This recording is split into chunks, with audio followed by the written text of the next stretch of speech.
कहते हैं जब अन्याय बहुत बढ़ जाता है तो भगवान किसी न किसी को न्याय करने के लिए भेजते हैं। एक दुष्ट तांत्रिक ने एक बेबस कन्या को अपने जादू से बंदर बना रखा था, लेकिन उसी समय उस जंगल में आने वाले थे धर्मप्रिय राजा विक्रमादित्य। बहुत समय पहले की बात है। एक घने और रहस्यमयी जंगल के बीच एक छोटी सी कुटिया थी। उस कुटिया में एक शक्तिशाली लेकिन अत्यंत क्रूर तांत्रिक रहता था। उस तांत्रिक ने अपनी तंत्र शक्ति से एक सुंदर और पवित्र हृदय वाली कन्या को बंदी बना लिया था। वो बेचारी कन्या उसके जादू के कारण कहीं भाग भी नहीं सकती थी। उस दुष्ट तांत्रिक के पास 2 घड़े थे जिनमें जादुई जल भरा हुआ था। जब भी वो बाएं घड़े से कुछ बूंदे उस कन्या पर छिड़कता तो वो तुरंत एक बंदर में बदल जाती, और जब वो दाएं घड़े का जल उस बंदर पर डालता तो वो फिर से अपने असली रूप एक सुंदर कन्या में लौट आती। दिन के समय जब तांत्रिक जंगल में चला जाता तो वो उस कन्या को बंदर बना देता ताकि वो कहीं भाग न सके, और रात को जब वो वापस लौटता तो उसे फिर से सुंदर कन्या बना देता और उसे अपने वश में रखता। बेचारी कन्या हर रात भगवान से प्रार्थना करती, हे प्रभु,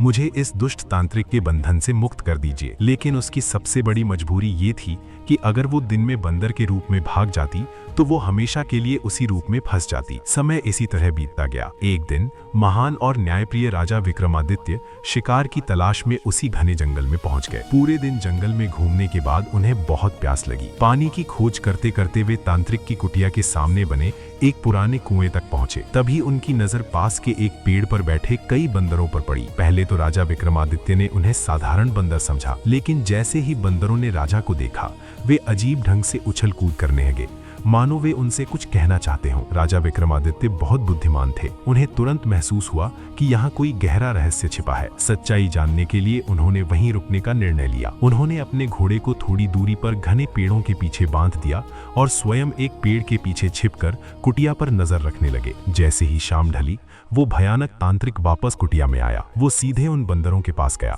बंदर तुरंत उसके पास आ गए। तांत्रिक ने अपने जादुई जल की कुछ बूंदें एक बंदर पर छिड़की और अगले ही क्षण वो बंदर एक अत्यंत सुंदर कन्या में बदल गया। ये अद्भुत दृश्य देखकर राजा विक्रमादित्य आश्चर्य में पड़ गए। उन्हें समझ आ गया कि ये कोई साधारण बात नहीं बल्कि एक निर्दोष कन्या पर किया गया बड़ा अत्याचार है। तांत्रिक उस कन्या को अपने साथ कुटिया के अंदर ले गया। राजा विक्रमादित्य ने मन ही मन संकल्प लिया, जब तक मैं इस दुष्ट तांत्रिक के चंगुल से मुक्त नहीं करा देता तब तक यहाँ से नहीं जाऊंगा। लेकिन अब प्रश्न ये था, राजा विक्रमादित्य उस शक्तिशाली तांत्रिक को कैसे हराएंगे? आगे क्या हुआ ये जानने के लिए देखिए कहानी का भाग 2। अगर आपको ऐसी धार्मिक और रहस्यमयी कहानियां पसंद आती हैं तो हमारे चैनल को अभी सब्सक्राइब जरूर करें और वीडियो को लाइक और शेयर करना ना भूलें।